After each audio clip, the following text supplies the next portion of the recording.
A wealthy, self-made patriarch, Arthur Welch, preparing an expensive wedding gift for his daughter, receives anonymous warnings telling him not to attend her wedding. After furtive research and an urgent midnight call from an estranged former partner, Henry, Arthur discovers that his daughter Leona and her fiancé Carl have secretly plotted to declare him incompetent, liquidate his company, and institutionalize him. Arthur stages a countertrap, gathers proof, invites extended family, rigs the reception AV, records confessions, and publicly exposes their plan in his father of the bride's speech, blowing up the wedding and severing family bonds.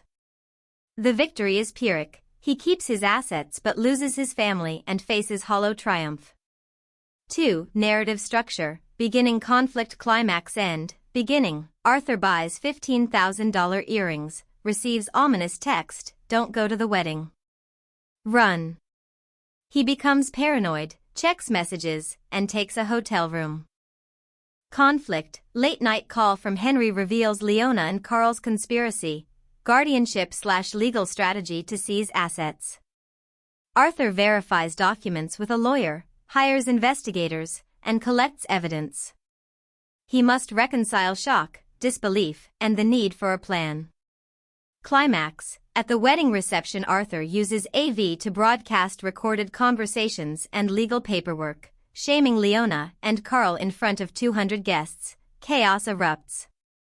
End, the wedding collapses. Arthur changes his will, disinherits Leona and Carl, wins legal/PR victory but loses family intimacy, an ambiguous, hollow resolution. 3. Emotional hooks and impactful moments. The unexpected anonymous text in a luxury boutique juxtaposes wealth and vulnerability. Midnight phone call from a betrayed former partner, Henry, credibility shift and tension spike. Discovery of guardianship documents at Stevens's office, the paper trail proving betrayal. The recorded living room confession, voyeuristic, morally repulsive. The AV reveal at the reception, public humiliation in a celebratory space, high emotional payoff. The final emptiness of victory, moral ambiguity and regret. 4. Elements that make the story viral or relatable. Family betrayal is universally resonant, elder abuse/financial exploitation is topical. The twist of a loving father-turned-avenger appeals to justice fantasies. Cinematic set pieces, jewelry boutique, hotel, lawyer's office, banquet hall reveal, create shareable, visual moments. Short-form friendly beats, ominous text call evidence montage public exposure fallout. Moral ambiguity fuels debate online. Was Arthur justified? Is familial loyalty unconditional? 5. Weak points, clichés, repetition, lack of depth. Several scenes rely on common tropes, mysterious warning text, midnight call from a disgraced ex, public speech reveal. Repetition of Arthur's internal engineer metaphors, concrete, foundations, becomes heavy-handed. Leona and Carl function mainly as archetypal villains. Their motivations lack emotional nuance. Why did Leona cross the line? The story leans toward theatrical revenge without probing the emotional fallout deeply. Audience may want more quiet moments of regret or remorse. Henry's sudden precise knowledge and easy credibility strains plausibility a little. 6. Suggestions for improvement. Deepen Leona, give her small, believable pressures, debts, fear, misguided protectionism, so betrayal feels tragic rather than cartoonish. Add a scene showing her conflicted private moment. Reduce exposition, show more via subtext and microbehavior, glances, slips, fewer long legal explanations. Vary metaphors, trim repeated construction imagery, use selective sensory detail instead. Add moral ambiguity, include moments where Arthur hesitates to weaponize family secrets. This raises tension and empathy. Tighten pacing, make the investigation montage leaner, let tension breathe in the hotel/home scenes. Raise stakes emotionally, end with a short, quieter coda showing what Arthur loses beyond material wealth, a single object, a photograph. 7. Ideal target audience. Adults 30 to 65 who enjoy emotionally driven short films, true crime/psychological drama fans, viewers concerned with elder rights or family dynamics, and social media audiences drawn to twisty domestic revelations, ideal for Reels/YouTube short form with cinematic visuals. The jewelry case reflected a world Arthur Welch had built, facets catching light like the ledger lines of his life. He held the diamond studs beneath the jeweler's loupe, trained eye cataloging clarity and cut the way he used to appraise a site survey, clinical, exact. Leona deserved perfection. Grief had taught him to give the daughter who remained everything he couldn't give Margaret again.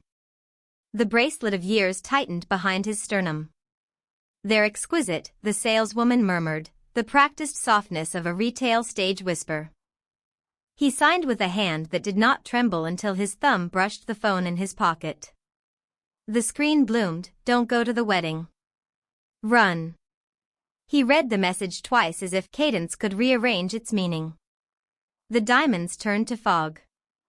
For a long moment the boutique's polished civilized hush collapsed. He could hear the clack of a subway 2 states away. People continued to move around them like planets unconcerned with the small catastrophes of a man in his 60s. He called the number reflexively, a businessman's posture replacing the sudden animal heat of fear. Rings. Rings. Nothing. No automated voice. The saleswoman's hand on the velvet tray, the small sympathetic tilt of her head, she assumed he'd been stricken with some errand's anxiety. He lied about a scheduling dispute and took the Tiffany box to the counter like he was carrying a weight both precious and dangerous. Outside the boutique the mall breathed its anonymous comfort. He clutched the bag and moved through a tide of shoppers who did not know the architecture of his life. $78 million in contracts, concrete and crane, an empire built on deadlines and sweat. His phone buzzed again, another message, "I'll explain everything later, but don't go home today. Trust me." Arthur sat at a cafe table and watched the cream spiral in his coffee as if the world could arrange events into a readable pattern. Logic said prank, wrong number, a mistake that would vanish if he ignored it. Experience argued otherwise. Construction teaches you to watch the small things, stains where a beam won't hold, a hairline fracture that becomes a fault line. He tried the number a second time. The line was a closed throat. He booked a hotel room because the world feels different when you choose to leave it behind. Hotel lobbies are honest, they trade privacy for anonymity and sleep for a receipt. On the television in room 815 a slow news scroll gave him nothing but weather and advertisements for wealth he already owned. At 11:50 p.m. his phone rang. Henry Burke. The name landed like a sling of gravel. Henry, the partner who had, years ago, gambled away more than money. Gambling had hollowed out a friendship until lawyers stitched the carcass together. Arthur listened while the hotel's air conditioner hummed steady as a metronome. Henry spoke in low, urgent syllables. He'd overheard Leona and Carl at Stevens's, talking about guardianship, asset transfers, a medical evaluation scheduled for the week after the wedding. The words arrived as shards. Arthur felt a new geometry settle in his chest, betrayal mapped in legal forms. Protectors became predators. When Henry hung up, the room felt too bright, like a stage awaiting its cue. Arthur opened the drawer and took out a pen and notepad. He wrote down names, times, the legal phrases Henry had used. Paper held better than memory when you were being undermined. He patted his shirt with the recording app already active, the tool of a man who had once used blueprints to foresee collapse. He slept for an hour, and in that short unconsciousness the world rearranged. Morning arrived with hard light and the smell of coffee from a city already busy with lives trust had not yet betrayed. Leona's wedding would be tomorrow.